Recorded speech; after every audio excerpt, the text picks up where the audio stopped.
Assalamualaikum warahmatullahi wabarakatuh. Halo teman-teman, perkenalkan nama saya Gevira Nur Amalia Azhara dengan nomor NIM 21021012 dari Prodi Akuntansi A. Pada video kali ini, saya akan menjelaskan mengenai organisasi bisnis pada lingkungan eksternal dan lingkungan internal. Apa itu organisasi bisnis? Organisasi bisnis itu sendiri adalah suatu organisasi yang bertujuan memperoleh keuntungan. Dalam bisnis, dibutuhkan lingkungan yang bisa mendukung dan memberikan dampak baik bagi bisnis dan lingkungan itu sendiri. Organisasi bisnis pada lingkungan eksternal terbagi menjadi 5, yaitu yang pertama ada organisasi bisnis dan lingkungannya, yang kedua ada lingkungan umum atau kontekstual, yang ketiga ada lingkungan langsung atau operasional, yang keempat menganalisa lingkungan bisnis, lalu yang terakhir ada tema sentral. Organisasi bisnis dan lingkungannya ada 2. Yang pertama yaitu sebuah model kegiatan bisnis. Mengingat keragaman organisasi yang kayak ini, sebagian besar pengamat dunia bisnis cenderung membedakan antara organisasi dalam hal ukuran, jenis, produk atau pasar, metode keuangan, skala operasi, status hukum, dan sebagainya.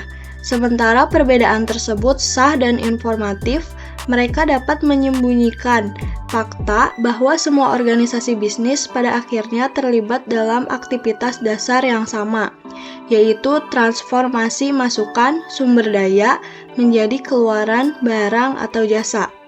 Lalu yang kedua, ada perusahaan dan lingkungannya. Pendekatan yang lebih baru untuk organisasi dan manajemen telah membantu untuk mengintegrasikan pekerjaan sebelumnya pada struktur, orang, dan teknologi dengan menggambarkan organisasi sebagai sistem sosioteknik yang berinteraksi dengan lingkungan mereka. Lingkungan umum atau kontekstual terbagi menjadi 6. Yang pertama, lingkungan politik, yang kedua, lingkungan ekonomi, yang ketiga, lingkungan sosial, budaya, dan demografis, yang keempat, lingkungan teknologi, yang kelima, lingkungan hukum, dan yang keenam, lingkungan etis dan ekologis. Lingkungan langsung atau operasional, beberapa aspek operasi pasar sumber daya atau bahkan aktivitas pemasok, individu dapat memiliki dampak mendasar pada keberhasilan organisasi dan cara organisasi itu menyusun prosedur dan proses internalnya. Dengan cara yang sama, keberhasilan pemasok sering berhubungan erat dengan keputusan atau nasib pelanggan mereka. Sementara beberapa organisasi mungkin berusaha untuk mendapatkan keuntungan dalam harga, kualitas, atau pengiriman dengan membeli sumber daya dari luar negeri. Keputusan seperti itu dapat menimbulkan tingkat ketidakpastian, terutama di mana nilai tukar bebas daripada tetap sama. Pelanggan di sini sangat penting bagi semua organisasi dan kemampuan untuk mengidentifikasi dan memenuhi kebutuhan konsumen dipandang sebagai salah satu kunci untuk keberlangsungan hidup dan kemakmuran organisasi. Lalu persaingan baik langsung maupun tidak langsung merupakan bagian penting dari konteks di mana banyak perusahaan beroperasi dan merupakan faktor yang sama-sama dapat diterapkan pada sisi input maupun output bisnis. Menganalisis lingkungan bisnis. Dalam subjek yang mencakup semua lingkungan bisnis adalah mungkin untuk mengidentifikasi berbagai pendekatan untuk organisasi materi. Pendekatan yang diadopsi di bawah ini didasarkan pada pengelompokan pengaruh lingkungan ke dalam 3 bidang utama. Setelah pengenalan dasar gagasan lingkungan bisnis, di bagian 2 pertimbangan diberikan kepada konteks politik, ekonomi, sosial, budaya, demografi, hukum, etika, dan ekologi, di mana bisnis berfungsi. Selain mengkaji pengaruh sistem, politik, dan ekonomi, institusi, dan proses pada pelaksanaan bisnis, bagian ini berfokus pada lingkungan makroekonomi dan pengaruh sosial yang luas yang mempengaruhi baik konsumen maupun organisasi. Sistem hukum dan pengaruh hukum di sejumlah bidang kegiatan bisnis yang kritis juga menjadi perhatian utama yang terkait dengan bagian ketiga. Pada bagian 3, perhatian difokuskan pada 3 aspek struktur utama, yaitu ada struktur hukum, ukuran, dan industri. Pada bagian 4, Tujuannya adalah untuk membandingkan teori dengan praktek dengan memeriksa isu-isu seperti harga, struktur pasar, dan perdagangan luar negeri. Tema sentral. Sejumlah tema dijalankan melalui teks dan berguna untuk menarik perhatian pada titik ini. Di sini ada interaksi dengan lingkungan. Dilihat sebagai sistem terbuka, organisasi bisnis selalu berinteraksi dengan lingkungannya. Perubahan lingkungan dapat menyebabkan perubahan input, proses transformasi, dan output. Dan ini pada gilirannya dapat menyebabkan perubahan lebih lanjut dalam lingkungan organisasi. Lingkungan internal dan eksternal harus dilihat sebagai saling terkait dan saling bergantung, bukan sebagai entitas yang terpisah. Lalu ada interaksi antar variabel lingkungan. Selain interaksi antara lingkungan internal dan eksternal, berbagai pengaruh eksternal yang mempengaruhi organisasi bisnis seringkali saling terkait. Perubahan suku bunga, misalnya, dapat mempengaruhi kepercayaan konsumen dan ini dapat memiliki pengaruh penting pada aktivitas bisnis. Lalu kompleksitas lingkungan. Bagi mahasiswa bisnis dan manajer, persyaratannya adalah mengenali kompleksitas lingkungan eksternal dan memberi perhatian lebih besar pada pengaruh yang tampaknya paling relevan dan mendesak bagi organisasi yang bersangkutan, daripada mencoba mempertimbangkan semua kemungkinan kontingensi. Selanjutnya, volatilitas dan perubahan lingkungan. Lingkungan eksternal organisasi semakin diperumit oleh kecenderungan ke arah perubahan lingkungan. Volatilitas ini mungkin sangat umum di beberapa area, atau di beberapa pasar, atau di beberapa jenis industri atau organisasi. Seperti yang ditunjukkan di atas, lingkungan yang sangat fluktuatif menyebabkan ketidakpastian bagi organisasi, dan ini membuat pengambilan keputusan menjadi lebih sulit. Keunikan lingkungan. Tersirat dalam pernyataan di atas adalah gagasan bahwa setiap organisasi sampai tingkat tertentu memiliki lingkungan yang unik di mana ia beroperasi dan yang akan mempengaruhinya dengan cara yang unik. Jadi, meskipun dimungkinkan untuk membuat generalisasi dengan dampak lingkungan eksternal pada perusahaan, perlu untuk mengenali keadaan keunikan ini dan jika perlu untuk mempertimbangkan pengecualian terhadap aturan umum. Lalu, tingkat analisis spesial yang berbeda. Pengaruh eksternal beroperasi pada tingkat spesial yang berbeda. Lokal, regional, nasional, supranasional, internasional, atau global. Lalu selanjutnya, aliran pengaruh dua arah. Sebagai poin terakhir, penting untuk mengenali bahwa aliran berpengaruh antara organisasi dan lingkungannya beroperasi di dua arah. Lingkungan eksternal mempengaruhi perusahaan, tetapi dengan cara yang sama perusahaan dapat mempengaruhi lingkungan mereka. Dan ini adalah fitur bisnis yang dapat diterima dalam masyarakat demokratis yang beroperasi melalui sistem ekonomi berbasis pasar. Organisasi bisnis pada lingkungan internal. Poinnya ada 5, yaitu yang pertama, konsep organisasi, yang kedua, memahami sikap organisasi, yang ketiga, struktur organisasi, yang keempat, organisasi maya, dan yang kelima, aspek manajemen fungsional. Pada poin pertama yaitu konsep organisasi. Pada komentar awal, menurut Stoner dan Primer pada tahun 1992, organisasi dapat didefinisikan sebagai dua orang atau lebih yang bekerja sama secara struktur untuk mencapai suatu tujuan atau serangkaian tujuan tertentu. Didefinisikan dengan cara ini, istilah ini mencakup beragam struktur dalam, yaitu sektor swasta, sektor publik, dan sektor sukarela. Meskipun datang dalam berbagai bentuk dan ukuran, organisasi bisnis berbagi sejumlah fitur umum.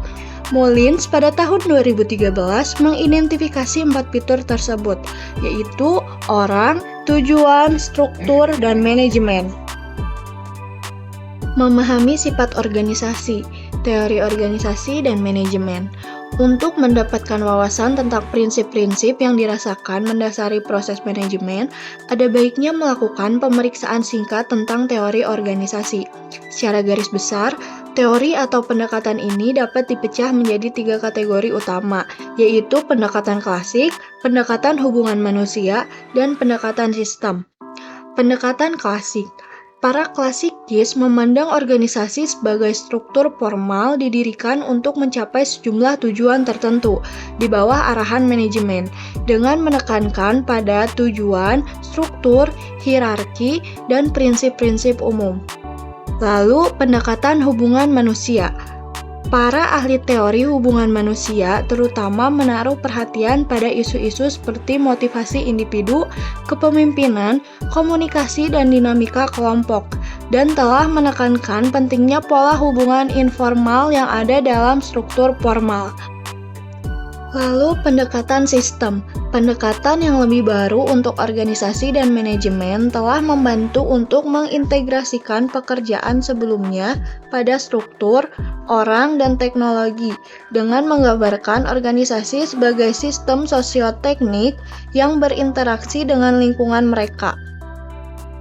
Pendekatan teoretis lainnya, pendekatan aksi sosial, menekankan kebutuhan untuk melihat organisasi dari sudut pandang individu, karyawan, atau aktor yang masing-masing memiliki tujuan dan interpretasi mereka sendiri tentang situasi kerja mereka dan yang perilakunya dipandu oleh pandangan mereka tentang apa arti pekerjaan bagi mereka dan kepuasannya. Struktur organisasi. Organisasi bisnis dicirikan oleh pembagian kerja yang memungkinkan karyawan untuk mengkhususkan diri dalam peran tertentu dan menduduki posisi yang ditentukan dalam mengejar tujuan organisasi. Pola hubungan yang dihasilkan antara individu dan peran membentuk apa yang dikenal sebagai struktur organisasi dan mewakili sarana yang digunakan untuk melaksanakan tujuan dan pekerjaan perusahaan. Dalam kegiatan struktur ini dikelompokkan bersama berdasarkan tujuan atau fungsi yang sama. Yang pertama, organisasi fungsional. Seperti namanya, dalam jenis kegiatan struktur ini dikelompokkan bersama berdasarkan tujuan atau fungsi yang sama. Semua aktivitas pemasaran, misalnya dikelompokkan bersama sebagai fungsi umum, biasanya di dalam departemen pemasaran. Demikian pula, bidang kegiatan lain seperti produksi, keuangan, personil, penelitian, dan pengembangan memiliki bagian atau departemen khusus mereka sendiri yang bertanggung jawab atas semua tugas yang diperlukan untuk fungsi itu. Struktur divisi. Struktur divisi terbentuk ketika sebuah organisasi dipecah menjadi sejumlah unit bisnis mandiri yang masing-masing beroperasi sebagai pusat laba. Manfaat utama dari perusahaan multidivisi adalah memungkinkan setiap bagian dari organisasi yang sangat beragam untuk beroperasi secara semi-independen dalam memproduksi dan memasarkan produknya, sehingga memungkinkan setiap divisi untuk merancang penawarannya agar sesuai dengan kondisi pasar lokal. Lalu, faktor yang paling penting di mana perusahaan beroperasi secara multinasional. Struktur matriks. Struktur matriks adalah pengaturan untuk menggabungkan spesialisasi fungsional, misalnya melalui departemen, dengan struktur yang dibangun di sekitar produk, proyek, atau program. Di dalam elemen-elemen fungsional, aliran secara vertikal turun dari atas ke bawahan, dan ini menciptakan tingkat stabilitas dan kepastian bagi individu-individu yang berada di dalam departemen atau unit secara bersamaan. Struktur matriks menawarkan berbagai keuntungan, terutama fleksibilitas, peluang untuk mengembangkan staf, peningkatan rasa kepemilikan proyek atau program, orientasi pelanggan, dan koordinasi informasi dan keahlian. Di sisi negatif, kesulitan dapat mencakup masalah koordinasi dan kontrol, loyalitas yang bertentangan untuk staf, dan garis wewenang yang tidak pasti. Tim proyek. Terlepas dari fleksibilitasnya, matriks seringkali memiliki tingkat keabadian. Sebaliknya, tim proyek pada dasarnya adalah struktur sementara yang ditetapkan sebagai sarana untuk melaksanakan tugas tertentu, seringkali dalam lingkungan yang sangat tidak stabil. Setelah tugas selesai, tim dibubarkan dan individu kembali ke departemen biasa mereka atau ditugaskan ke proyek baru. Selanjutnya mengenai organisasi maya, bisa dibilang bentuk utama dari fleksibilitas organisasi. Istilah organisasi atau perusahaan virtual menandakan jaringan yang sangat longgar dari bisnis atau individu yang pada dasarnya mengatur diri mereka sendiri untuk menghasilkan produk pelanggan tertentu. Tanpa struktur atau hierarki permanen apapun yang disebut, perusahaan ini dapat terus-menerus mengubah bentuk dan meskipun eksis melintasi ruang dan waktu, cenderung tampak tanpa batas dengan input, output, dan karyawannya semakin tersebar di seluruh dunia sistem informasi yang terhubung. Lalu pembahasan terakhir mengenai aspek manajemen fungsional. Dalam organisasi modern dan berwawasan ke depan, ini menyiratkan pendekatan proaktif terhadap manajemen orang yang melampaui batas-batas manajemen personalia tradisional dan melibatkan pembentukan sistem untuk perencanaan pemantauan, penilaian dan evaluasi, pelatihan dan pengembangan, dan mengintegrasikan kebutuhan internal organisasi dengan tuntutan eksternal pasar. Selanjutnya, fungsi pemasaran. Proses HRM adalah ilustrasi yang baik dari interaksi antara lingkungan internal dan eksternal perusahaan, sehingga definisi yang lebih manajerial yang terkait dengan badan-badan seperti Chartered Institute of Marketing. Nah, jadi kesimpulannya adalah lingkungan bisnis mempengaruhi keberhasilan dan profitabilitas perusahaan. Paham akan lingkungan bisnis, suatu perusahaan atau penggerak bisnis bisa memanfaatkan sumber daya dengan sebaik-baiknya, baik sumber daya alam maupun sumber daya manusia. Dengan mempelajari dan memahami lingkungan bisnis tersebut, peluang bisnis dapat dikembangkan dan meningkatkan kinerja bisnis. Nah, semoga materi yang saya sampaikan kali ini dapat berguna bagi kita semua ya.